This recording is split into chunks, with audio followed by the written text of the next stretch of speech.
Hi, I'm Brandon. I love Disney Plus Christmas movies. Hi, I'm Jax, and I like Disney Plus Christmas movies.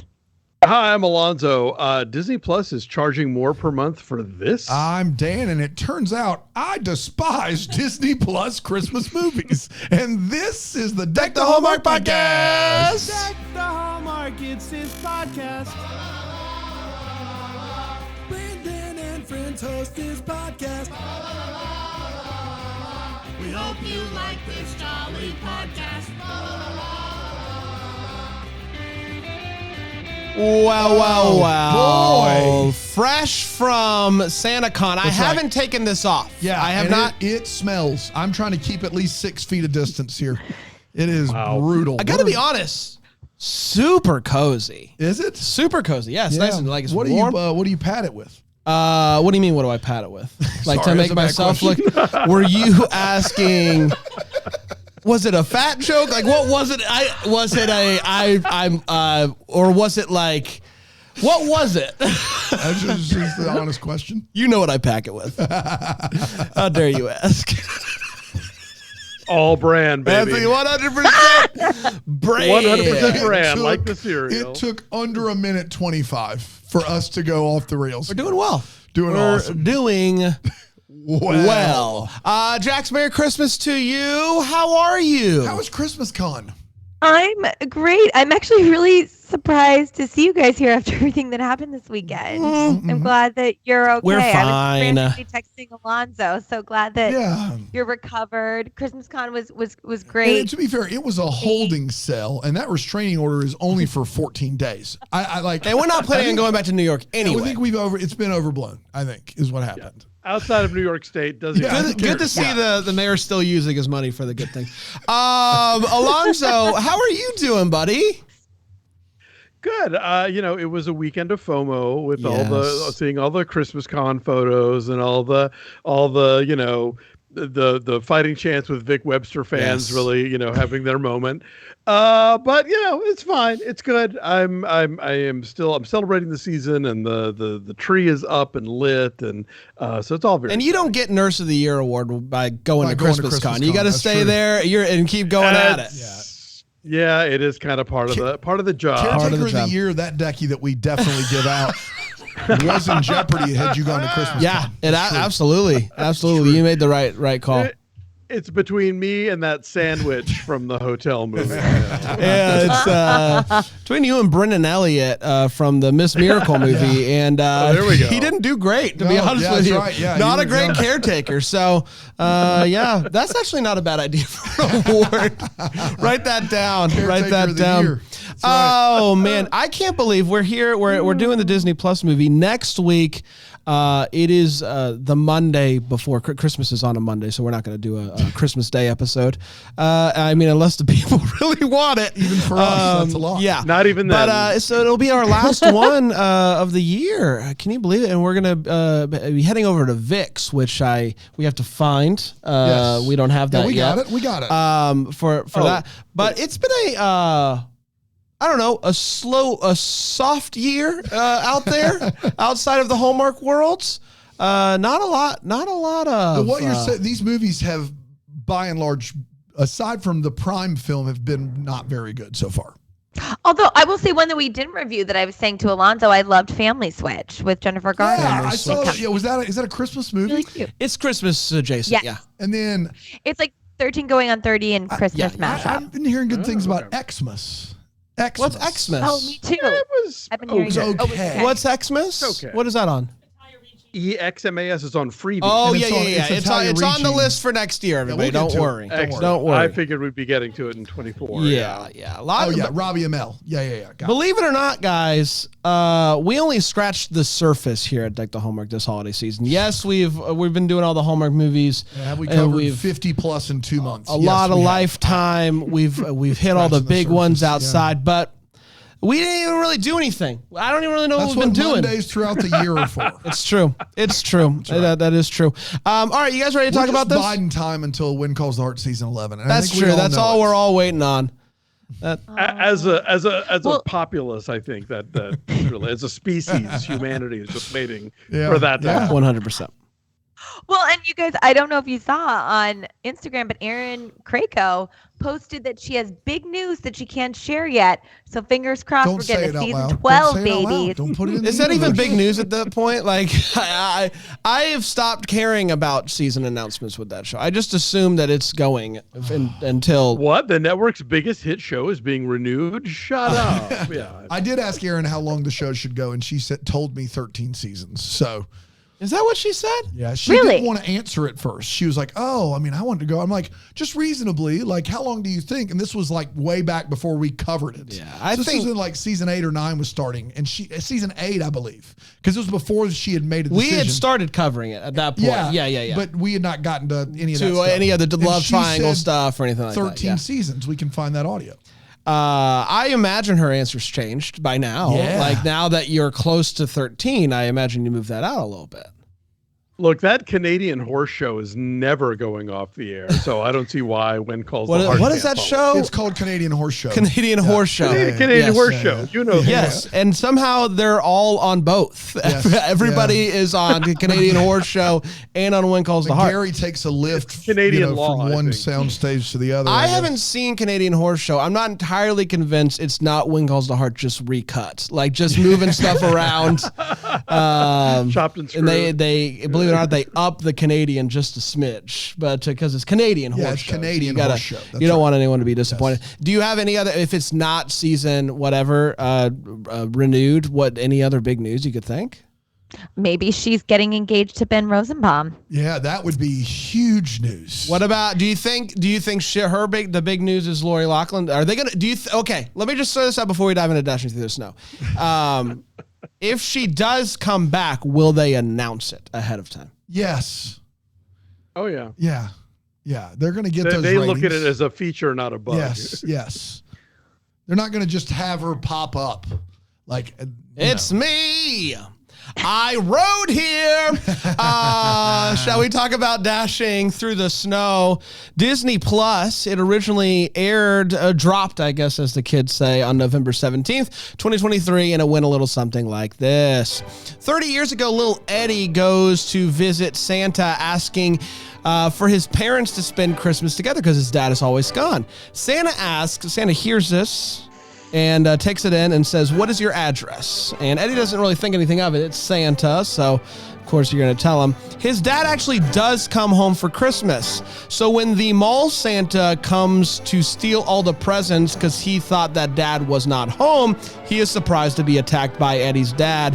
Voiceover Eddie explains that this is the last Christmas that they spent together as a family, and because of that, he hates Christmas. Cut to present day, and Eddie has a daughter of his own and is a social worker, and he's just the best at his job, going above and beyond. While he and his wife, or I guess I don't know, they're separated but not divorced, I believe. Yes. Estranged.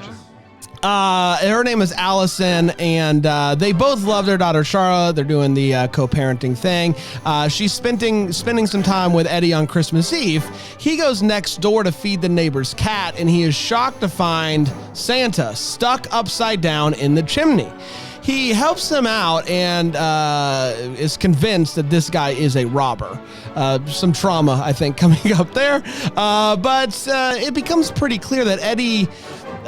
he doesn't think that this guy is well. So somehow Santa, apparently he has an iPad he doesn't know how to access, and there's also a few baddies that are out there just driving around. So they get in Eddie's car, and suddenly they start being chased off the road by the baddies. They escape, but the car breaks down. That is when they get an Uber, and when they get downtown, Nick realizes that they are being followed again, and so he runs into a club where everyone is dressed as Santas. This is a good idea to avoid being seen. That is until Nick gets on stage and starts singing a weird version of Run Run Rudolph. Eddie and Charlotte join him. Eddie's starting to get in the Christmas spirit, kind of like Dan right about now. So they're on stage, they're doing the whole thing, and then they crowd surf their way out of the club. The baddies are coming at them again. Charlotte is convinced that Nick is Santa. Eddie is not having it. They then get picked up by a family that is obsessed with Santa. They track him down. They have this whole system in the back, kind of like Twister. If you're looking for a Twister, but the Twister's name is Santa Claus. They're nice, but Santa does not stay with them long. He jumps out of the van and goes into a warehouse. It is apparently, he has many warehouses scattered around the world that help make the presents and all that stuff. It's there that we finally find out that Santa was delivering presents to a congressman, and he overhears his plan to steal from people that are in need. He gets into a tussle, and he mixes up the iPads that they have, and so that's why we're here. When Eddie finds out what happened, he's mad because he's like, you put me and my daughter at risk because the baddies. So he believes that Eddie is just another robber, so he calls the police. But it turns out that the police are also baddies, and they hand Nick over to the original baddies. Lots of baddies try to keep up, but Eddie actually has the iPad now, not Nick, and he is able to get into the iPad and realize that Nick has been telling the truth, that Nick might be in trouble. And so when he finds his childhood letter from Santa, he believes that he is indeed the real Santa. Now it's time to track Santa back down. They find him at the congressman's house. They finally believe, and that now the reindeer are able to come because of the belief and all that good stuff. The reindeer come, and the reindeer beat up the bad guys pretty good. They get arrested, and Santa goes on his way. When Eddie and Charlotte show up at Allison's house, she's not buying this whole Santa nonsense, but luckily Santa shows up, and Allison believes pretty immediately that he is Santa, and they spend Christmas together, and that, my friends, was Dashing Through the Snow. We did it. Let's take a quick break. We'll come back. We'll break this movie down with 4 segments here on Deck the Hallmark.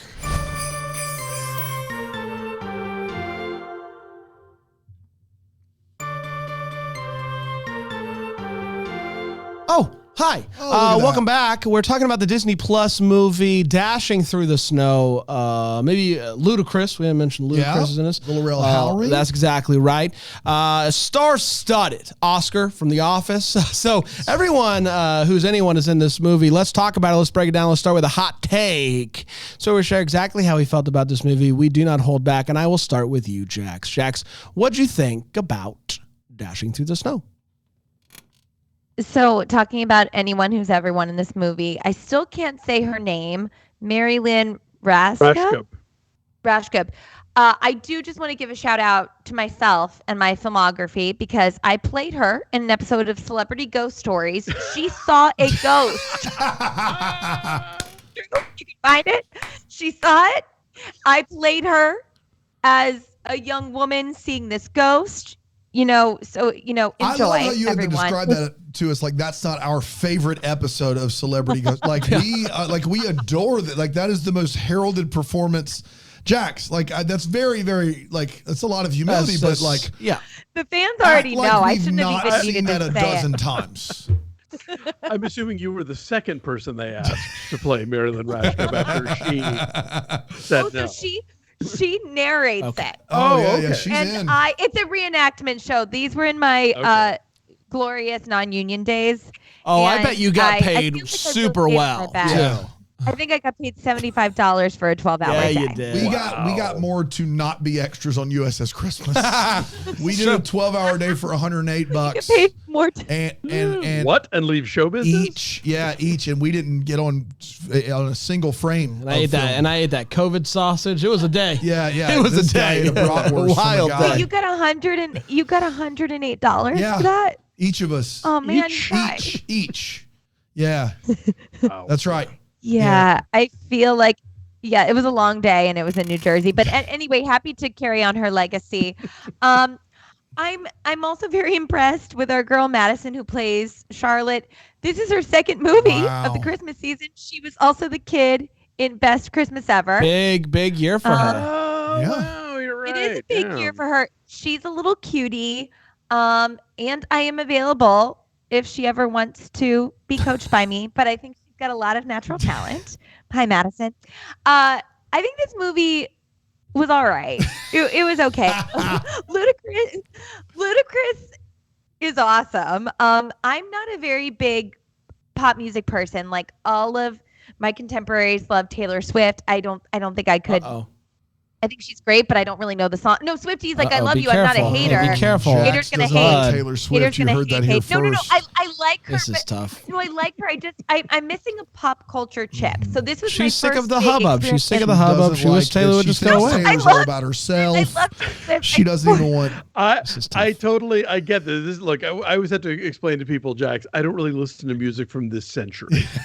Yes, exactly. And this was my first real exposure to Ludacris, and my goodness, is he charming? I thought he was really fun Wait, in it. You've never was seen your- any of the Fast and Furious This movies? was No. your first exposure to Ludacris? Okay, guys, legitimately, I gotta be Jax honest. was When I Francine move, Collier. you move, just like that. Jax, I gotta be honest with you. when I move, you move. Just like that? That's I didn't know it was That's Ludacris. Ludacris. Just like the Romeo, take me. I found out 2 years ago that was Taylor Swift. That what you just saying is no one. Yeah. Romeo, take me. I got to be honest with you, Jax. The fact that this is your first a Ludacris experience is ludicrous in and of itself. Yes. Or as Ludacris says in the movie, that's ludicrous. He says that line in this movie. Guys, Yes, he does. I didn't know until after I watched the movie that it was him, and I was watching it, and I was like, this guy's really charming. Why don't I know? I think you might have a. He's a newbie on the scene. Move. I don't know if you Get ever, out the ever way. heard of a little Get out. little movie called Crash that won an Academy Award. He's in that. He's in a Best Picture winner. Yeah. What in the world? My Venn diagram of everything I should know about but don't is but the fact that I got to be Encapsulated in Ludacris. yes. That is wild. I was tickled by his performance, as long as also with his chemistry with Nick. It was great. Yeah, I honestly can't believe that it's I can't Ludacris. believe you admitted It it. I can't. That's the thing is that I believe it could. I've spent enough time with you to believe that it's possible. I can't believe you admitted it. Yeah. And then, well, I think because honestly, here's why. I had looked up because I was like, oh, this is the girl from Best Christmas Ever. What's her name? So I looked up her name on You've the cast seen more list. of But her didn't really look at work the rest. than Ludacris. Yes. Yes. And I couldn't remember her name to say in the podcast. So I went to look it up again and I was like, oh, who played Eddie? And I was like, it's Ludacris. So I literally just got this information when Bram was doing the summary. Oh my god. So Well, that's why I'm Jax being fit so this movie in honest. between repeated viewings of Waitress the Musical at her local theater because it's only there for a week. Jeez. I mean, But you get me, Alonso. take That's me. right. That's right. Romeo. it's a love story. Yeah, it is. Yeah, it is. Ludacris rapped on a Justin Bieber song. Do you like? I don't know Babes either. My goodness. I couldn't You know name one Baby. song. What about the movie? You know, baby. Oh, baby, No. Baby, baby, baby. Oh. Oh. I didn't know it was That's him. him. Guys, this is so funny because it's not a bit at all. I do wonder if it's a little bit of like a neurodivergent knowledge gap that I have. I'm on your page when it comes to pop music, but the fact that there have been 10 Fast and the Furious movies, not counting Hobbs and Shaw, and you have seen none of them. But also, I'm kind of impressed. No frankly. Strings Attached with Ashton Kutcher. He's in that. New Year's Eve, the Gary Marshall movie from 12 years ago. He's in that. I have Okay. seen that. No one remembers that movie, Daniel. Yeah, no, Even if it's- they saw it. I know I did. And I had to look it up on IMDb. I had forgotten for sure, but he's in it. So, he's in Gamer. That's one of charming- the worst charming movies I've fellow, ever yeah. seen. So your review is Ludacris might have a future. Good. Yeah. Good. I'm sensing big things for this ludicrous kid. You might be onto something. Alonso? Well, I had high hopes for this one because of Ludacris and because of Laurel Howery and even because of director Tim Story, who had a film earlier this year called The Blackening that I thought was really sharp. Good. Yeah. Horror The Blackening satire. director directed Yes. this he movie? also directed the Barbershop movies. Like How he's about done. that? I think he did he do a? He did the Fantastic first Four? two, the Fantastic Four Yeah. movies. Yeah. Bud. So this guy's been around. This movie is terrible. I mean, it does not work at all. I spent most of the movie just kind of cringing at what a giant waste of talent it is, starting with the great Teyonah Parris, who's in the movie for like 5 seconds, barely used. Mary Lynn Rashkub, all these wonderfully talented people. She's seen a ghost. I don't know if you've heard.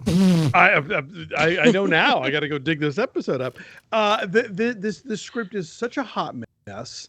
I couldn't, like, our dear friend Sleepy Kitty Paw, who tracks the Christmas movies in production, not just Hallmark but all of them.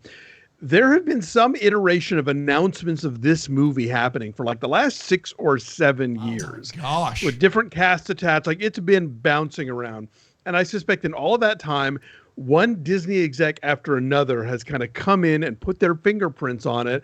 And so this script makes no sense at all. Things are told out of order for no good narrative reason, but to sow confusion.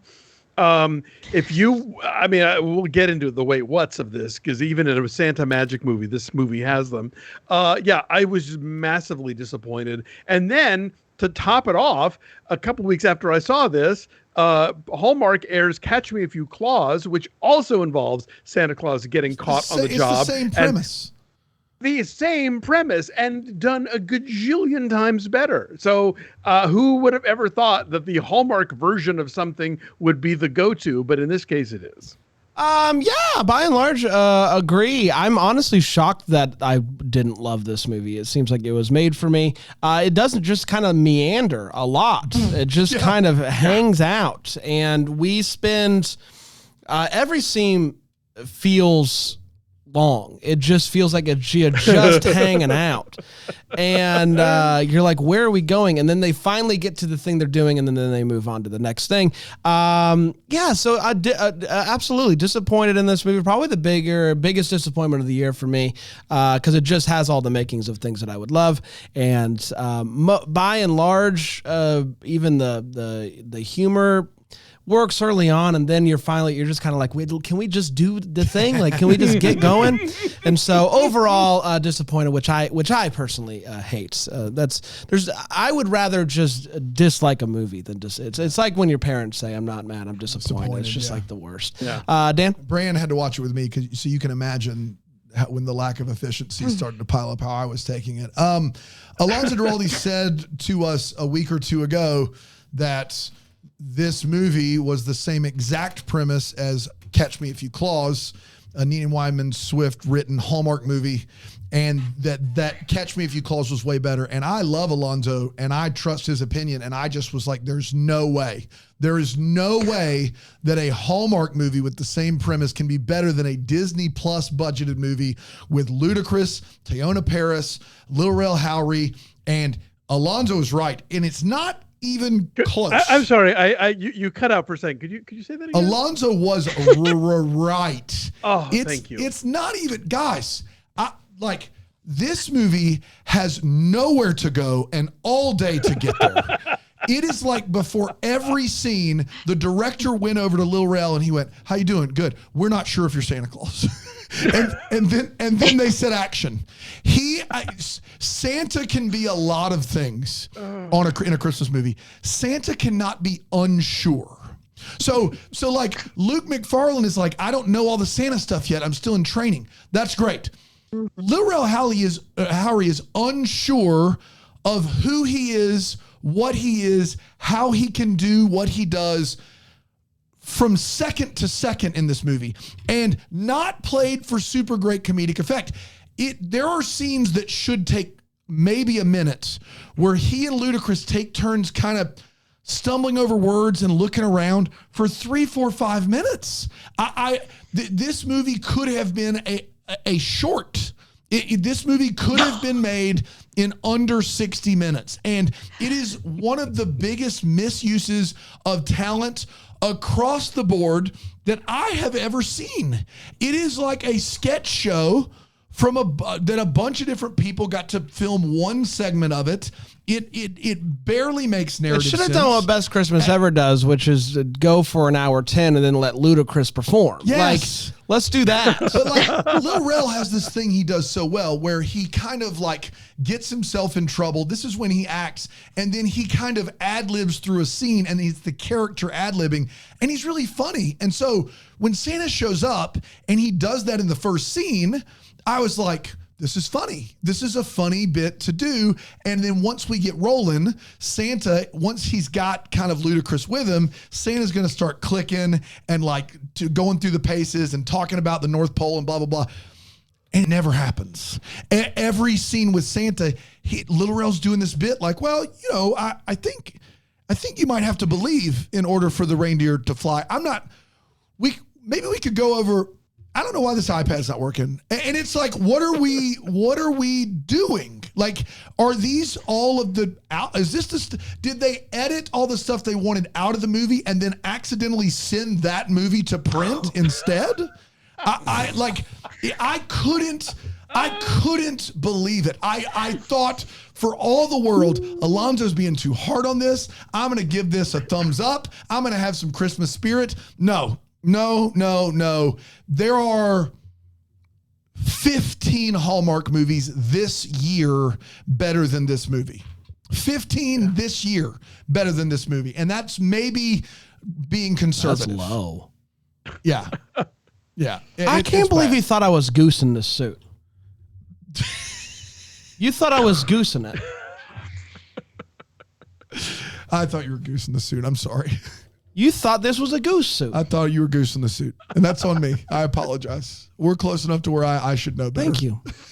You know I wouldn't goose. You don't goose a suit. I don't goose a suit. Like, for instance, we were in those flight suits for that episode. Didn't 2 months goose ago. it. You didn't goose it. I didn't goose that 1 second. No, it did not like flatter you, I would say, but I don't think I'm not here to say that everything does. That's right. But to Yeah. But what you see is what you get, and not goose. Not right. goose. Ungoosed. That's right. It's time for all the feels. Jax.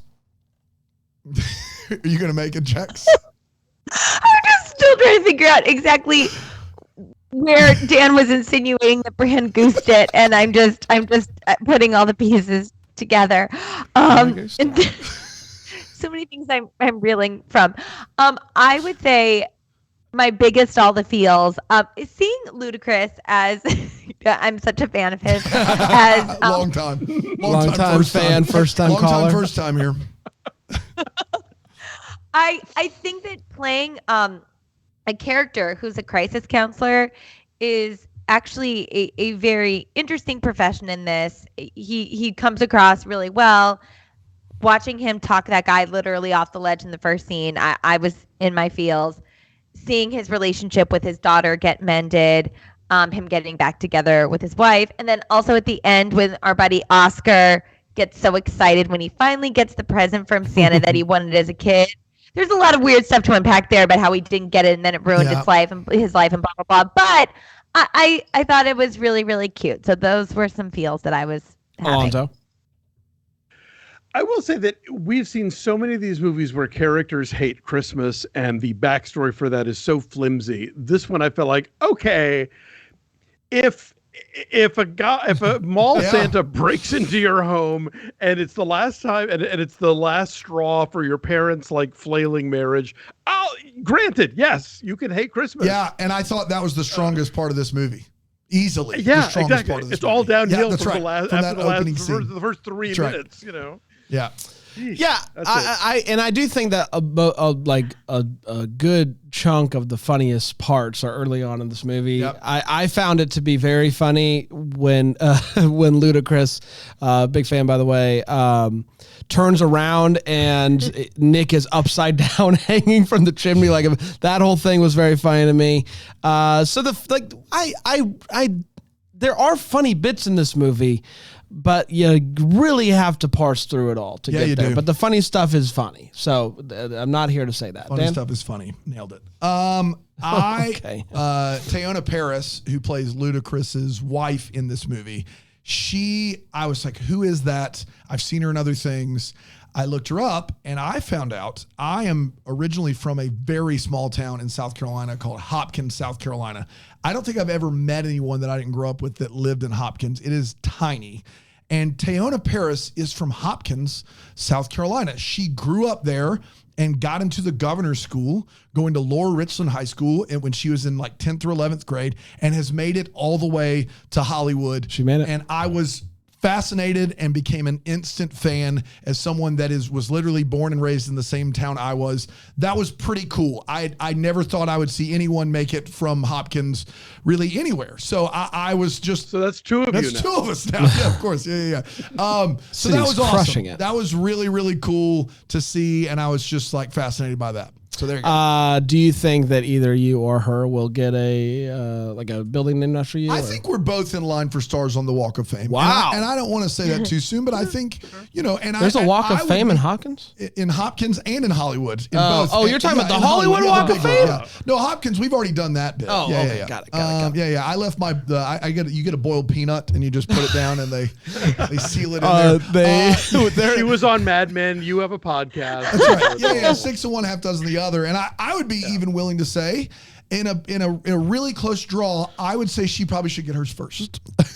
Okay. You're a gentleman. Yeah, I know, right? Yeah. Let's take a quick break. We'll come back with the Wait What and the what's on top. Disney, see that? More like Disney money. Here on Deck the Hallmark.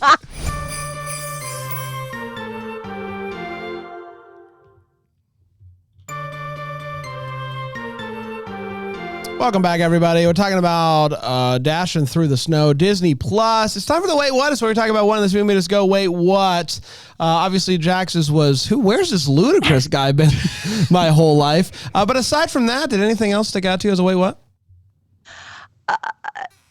The only thing I'm going to offer is that, Dan, when you were giving your hot take, I was feeling immense amounts of relief because I've been mentally a little bit all over the place. I miss my grandma. I'm grieving. There's a lot going on. And I've had brain fog. Yep. And I was watching this movie being like, oh, I'm not tracking this. Oh, I am not tracking this. Oh, and no.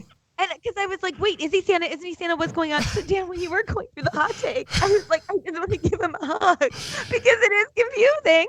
And so for me, even though I actually did enjoy parts of this, the whole movie was a big Yeah. Wait, well, what? I think to your point, it is funny if we don't know if someone is Santa or not. It is not funny if Santa doesn't know if he's Santa or not. And I just, the only way that I can explain that is before every scene, it's like, all right, we good? We ready on one? And you don't know if you're Santa, action. I don't know how else that happens. No. Well, when you said that, it made so much sense to me because I wasn't like, this isn't a mystery from us. I was like, I don't think, is he okay? Is there something wrong with him? Are we going to figure that out because he's a crisis counselor? It all was, so when you said that, I was just all right. Saint Nick is crazy and Miracle on 34th. He is never once doubting his identity. Right. Exactly. And it's a big difference. It's a big difference. Yeah. Alonso, anyway, what's? I'll tell you, I grew up in the 1970s era of Disney movies. So I don't have a high bar for believable criminals, I came of age with Cesar Romero in the Dexter Riley movies, or me too. Keenan Wynn and Herbie Rides Again. Herbie Rides Again. The nameless gangsters in the North Avenue Irregulars. So, you can carry sacks with $1 on the outside. I'm like, sure, yes, that's how crime works.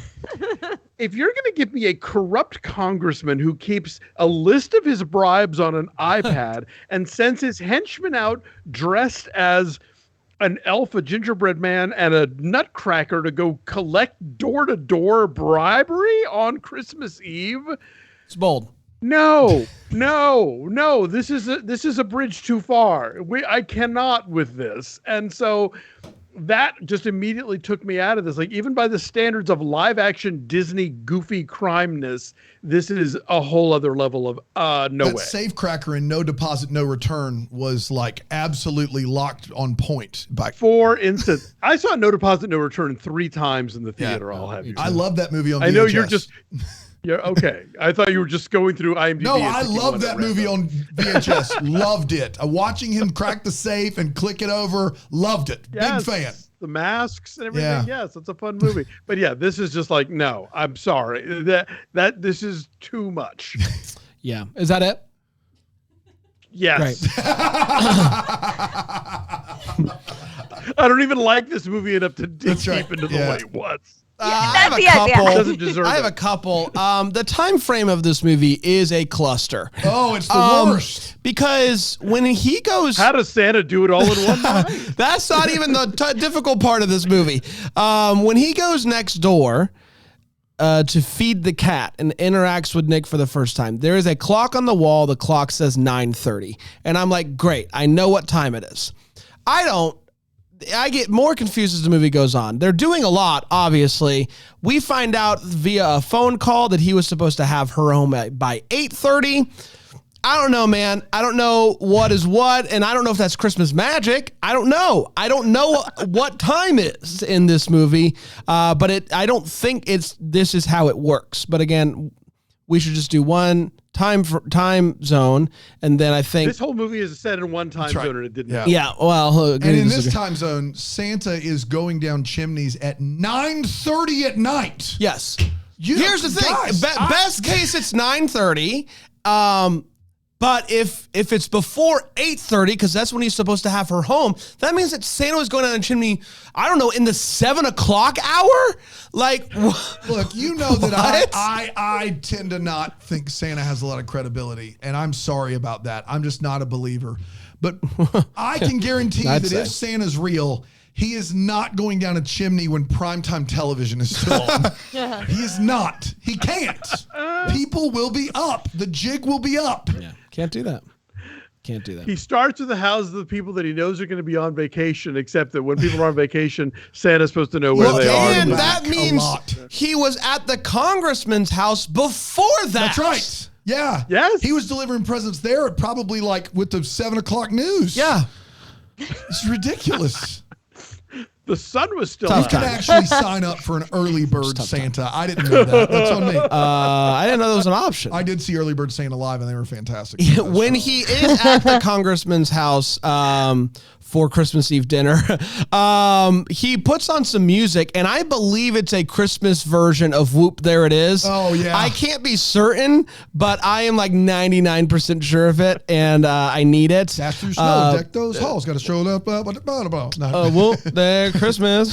Last but not least, I got such a kick out of once they actually capture Nick, they bring him to the congressman's house, they track down that family that, tracks Santa, and they're looking at a radar screen, this like is the best like of this military grade radar screens. It's like they're in a submarine in like DOS boot.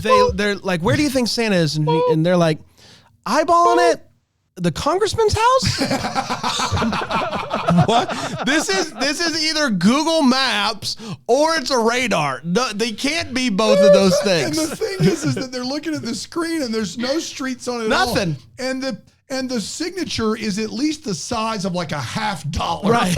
And they're like, that represents the congressman's house. Yeah. Well, then you, sir, have a map of one neighborhood. Yeah. It's tough. That's what you have. That's wild. Oh, man. Dana? Yeah. We find out very late in this movie, told completely narratively out of order, that the reason all this happened is because Santa went into the congressman's house and he has 2 iPads and they look alike, both without covers on them, monsters, just trying to get them just broken. And he looks and he's like, and he takes one and he just flings the other one. Just take both iPads.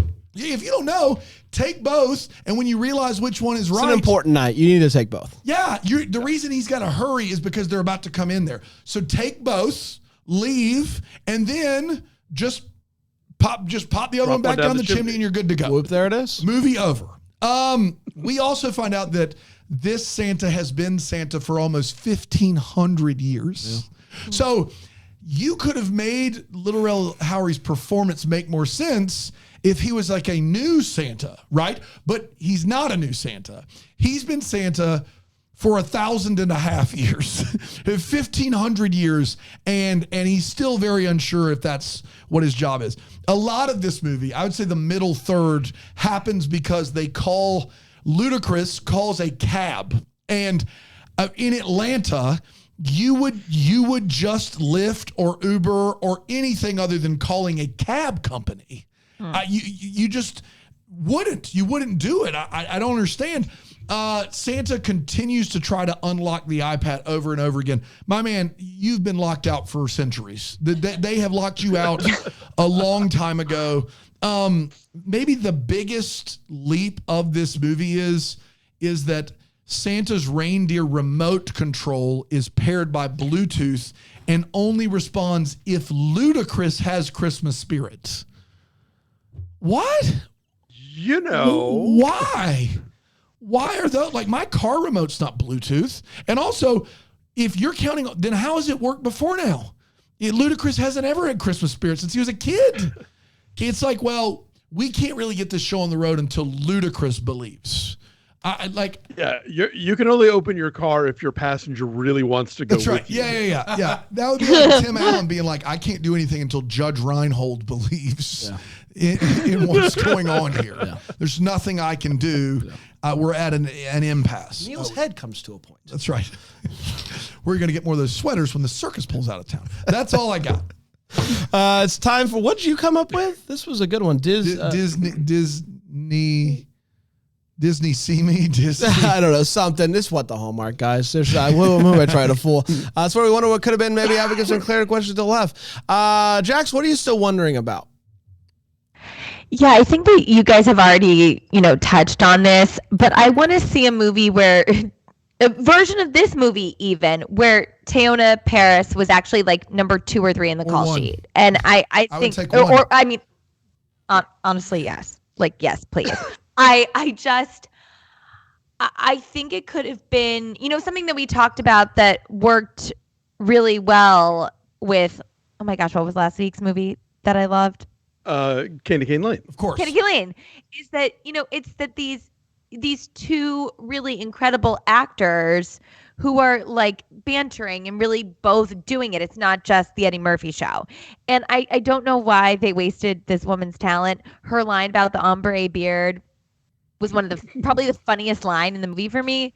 So yeah, I would love to see a version of this, or just give her own Christmas movie next year, please. And thank you. Alonso, what are you still wondering about?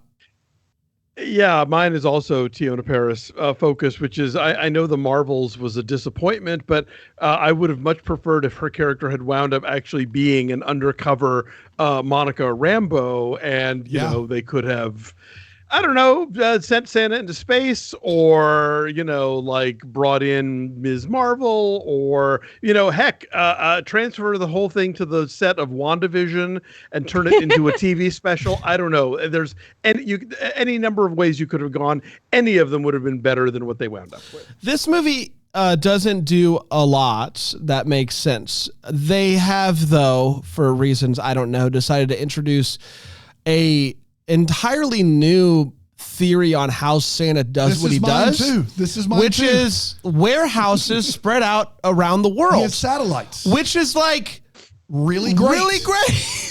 That's a cool idea. They idea. have come up with something, and they're like, "Here's some. Should we flesh it out more? No, we shouldn't. Make everybody in there look elf adjacent, like Stefan is going to a club in New York.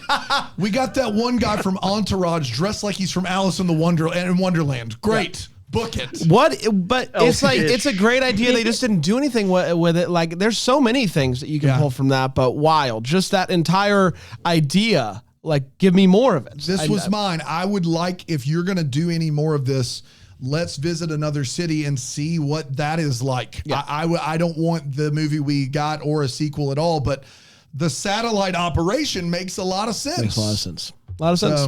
We did, everybody. Magic sack.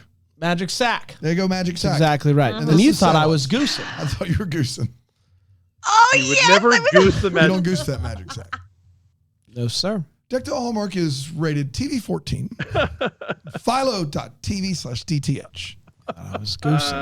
We're going to be back next Monday with you do it, Alonso. Oh, okay. Well, I will do it next week. Tune in to hear Bran say El sabor de la Navidad. I